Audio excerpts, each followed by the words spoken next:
Good day mga ka-Fixit! Power shifting. Yan ibabahagi ko sa iyo ngayon in this episode of Fixit Dennis, fixing the way we drive.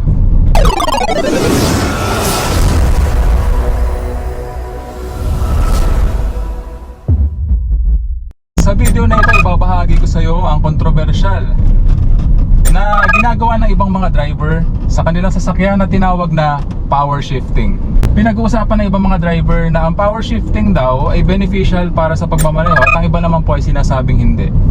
Okay, actually ipapaliwanag ko sa iyo at ipapakita ko sa iyo yung power shifting na yan dito sa particular video na ito para maintindihan mo kung ano ito at para saan ito. Kita ko sa iyo ang power shifting. Tayo po ay nasa segunda ngayon, magpapalit tayo tercera, so clutch all the way down, third gear. Kita mo?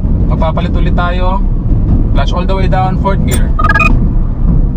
Kung mapapansin mo ka-Fixit, sa ginagawa kong pag-shift kanina ng upshift, hindi ko po binibitawan yung ating accelerator pedal.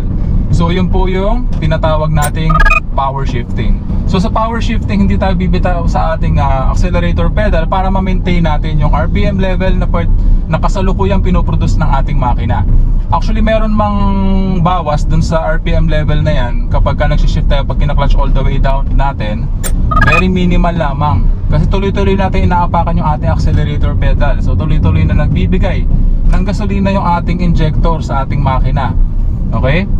So sa power shifting mga ka-Fixit, nagagawa ito kapag ka mini-maintain mo yung iyong paa sa apak sa iyong accelerator pedal at na-maintain mo sa particular RPM level yung iyong makina.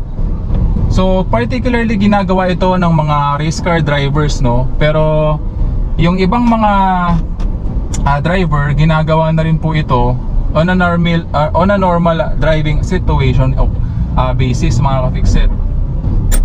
So kapag gagawin mo ito sa normal driving situation at papracticein mo ito, I advise you na gawin mo ito sa maluwag na kalsada, yung safe environment. Kasi hindi mo bibitawan yung accelerator pedal mo, so ibig sabihin tuloy-tuloy na magbibigay ng gasolina sa iyong makina at tuloy-tuloy din yung pagbilis ng iyong sasakyan. Okay? So, ito yung downside ng power shifting. So sa power shifting, magiging malakas sa gasolina or sa diesel yung iyong sasakyan dahil syempre hindi mo binibitawan yung iyong accelerator pedal, kaya tuloy-tuloy lamang na magbibigay ng gas yan. So meron pong mga nasasayang na gasolina kasi kung tuloy-tuloy mong binibigyan ng gas yung iyong makina at nagka-clutch all the way down ka, nagpo-produce ng RPM level yung iyong makina pero hindi siya dumadaloy sa transmission papunta sa iyong wheels para mapaarangkada yung iyong sasakyan. Okay? Ang nagiging benefit lamang nun ay na-maintain mo sa mataas na RPM level yung iyong sasakyan. Okay?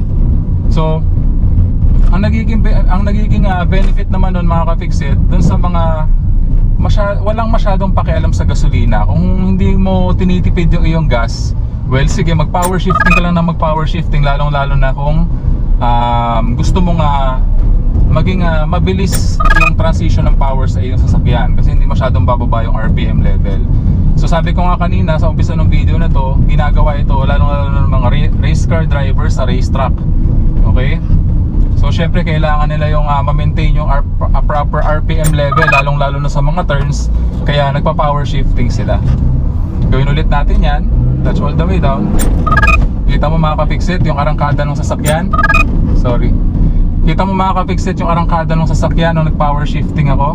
Pagpasok ko ng fourth gear, sumibat agad yung sasakyan. So yun yung power shifting mga ka-Fixit. At beneficial lamang yan kung ikaw ay isang race car driver, pero I wouldn't advise you to do it on a public road, lalong lalo na sa mga busy na traffic, no? Busy na traffic kasi andyan yung potential danger na makabangga ka at makadisgrasya ka.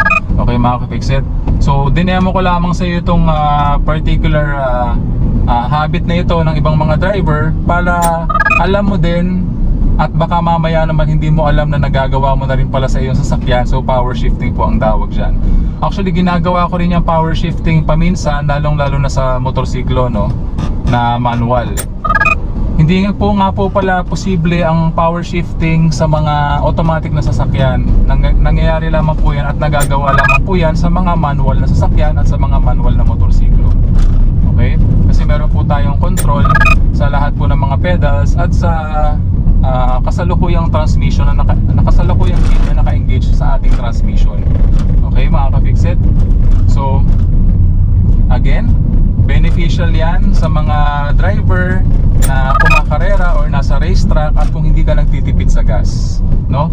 So hindi po yan beneficial sa mga driver na nagtitipid sa gasolina. Kung ayaw mo mag-aaksaya ng gasolina or ayaw mo mag-aaksaya ng diesel, huwag mong gagawin yung power shifting.